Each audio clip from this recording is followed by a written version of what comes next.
Dear students, this is video 2 of business environment. So in this video we will learn characteristics or features of business environment. ठीक है, तो first feature है totality of external forces. जैसा कि हमने meaning में पढ़ा था कि it is a some total of all the individuals, institutions और द फोर्सेस.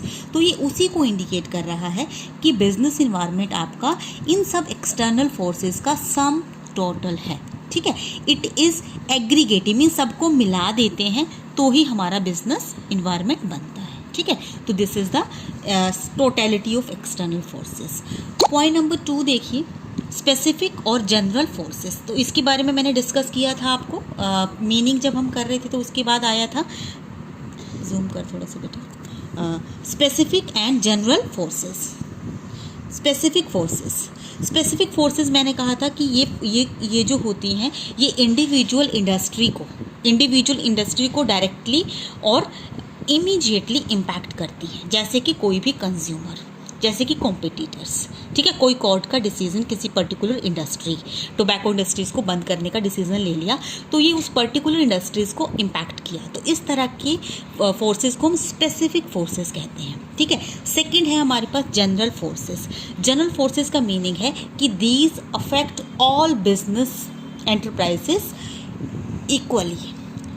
ठीक है, सभी इंडस्ट्रीज़ को इम्पैक्ट करती हैं. फॉर एग्जांपल टैक्स का इंक्रीज़ करना, गवर्नमेंट ने टैक्स रेट इंक्रीज़ कर दिए तो सभी इंडस्ट्रीज़ को वो एक जैसा इम्पैक्ट करेंगी. तो बिजनेस का सेकंड फीचर है स्पेसिफिक एंड जनरल फोर्सेस का सम टोटल है. ठीक है, नेक्स्ट है इंटर रिलेटेडनेस. इसका मीनिंग है कि जो बिजनेस के फैक्टर्स हैं उसका so third feature is inter relatedness. Means business environment के जितने भी एलिमेंट हैं आपस में इंटर रिलेटेड है. मतलब कि एक फैक्टर में चेंज होता है तो उसका इम्पैक्ट दूसरे के ऊपर पड़ता है, दूसरे में चेंज होता है तो उसका इम्पैक्ट तीसरे पे पड़ता है. तो ये कलेक्टिवली आपस में इंटर रिलेट करते हैं. ठीक है, सो डिफरेंट एलिमेंट और parts of business environment are closely related.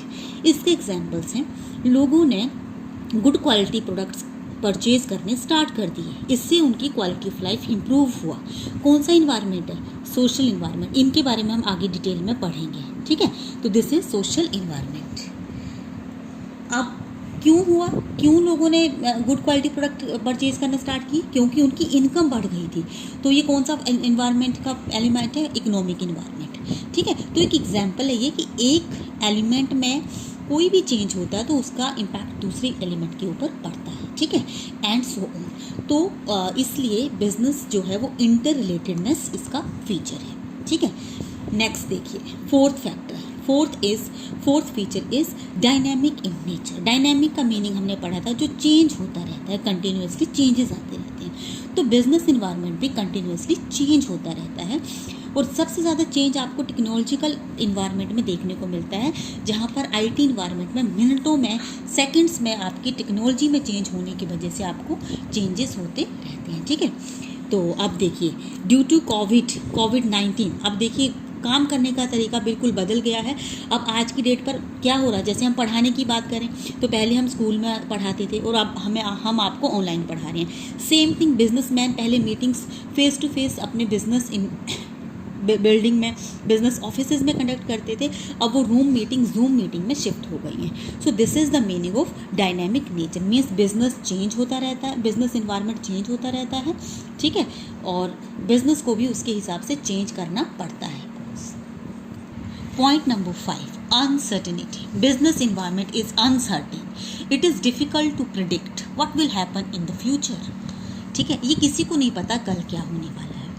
Specially आप देखते हैं फैशन में, इंफॉर्मेशन टेक्नोलॉजी में, और तो और अभी हमारा रियल लाइफ एग्जांपल्स आप देखिए, किसी को नहीं पता था कोविड-19 का. ठीक है, लॉकडाउन हो जाएगा और हमारा बिजनेस किस तरह से अफेक्ट होगा, ये किसी को आइडिया नहीं था. तो इसलिए बिजनेस इन्वायरमेंट को हमेशा क्या कहा जाता है? अनसर्टेन होता है. ठीक है, तो ये एक वन ऑफ द फीचर्स है. पॉइंट नंबर 6 पे आइए, कॉम्प्लेक्सिटी. ठीक है, बिजनेस इन्वायरमेंट कॉम्प्लेक्स, डिफ़िकल्ट. ठीक है, डिफ़िकल्ट टू अंडरस्टैंड. क्यों? क्योंकि actually it is the sum total of all the forces. ठीक है, और फोर्सेस क्या थी आपकी? Economic, social, political. किसकी वजह से क्या हुआ, ये प्रिडिक्ट करना बड़ा मुश्किल हो जाता है। Although it is easy to understand the part, social environment को इंडिविजुअली आप स्टडी करेंगे it is easy, political environment को इंडिविजुअली स्टडी करेंगे it is easy, but it is difficult to grasp it in totality. Example देखिए, अब क्या वो demand में कमी हो गई। अब डिमांड में कमी किस वजह से हुई है, क्या वो पॉलिटिकल, टेक्नोलॉजिकल, लीगल, किस फोर्स का कितना योगदान रहा है, ये हमारा प्रेडिक्ट करना मुश्किल हो जाता है। ठीक है, तो that's why we can say that it is complex in nature. ठीक है, नेक्स्ट आइए रिलेटिविटी। रिलेटिव का मीनिंग होता है, relative means it is relative concept because it differs from country to country and even region to region। Business environment हर एक country में differ करता है। यूएसए में की जो सर्कमस्टांसेस है वो इंडिया में नहीं है। ठीक है, सेम थिंग इस पाकिस्तान में जो बिजनेस करने का तौर तरीका वो इंडिया का उनसे बिल्कुल डिफरेंट है। ठीक है, तो that's why it is relative, है ना। और इसको हम समझने के लिए ये भी कह सकते हैं, फॉर एग्जांपल अगर हम साड़ीज़ की डिमांड करें तो साड़ीज़ की डिमांड इंडिया में ज़्यादा है in comparison to the European countries. ठीक है, तो रिलेटिविटी का मीनिंग है कि it differs from country to country, हर एक नेशन, हर एक एरिया, हर एक रीजन में। इवन इंडिया की बात करें, साउथ इंडिया में चले जाएंगे तो आपको अलग तरह का इन्वायरमेंट मिलेगा, नॉर्थ इंडिया में देखेंगे तो आपको अलग तरह का मिलेगा। ठीक है, so these are the features of business environment. I will send the cam scan copies of the same. ठीक है, थैंक यू।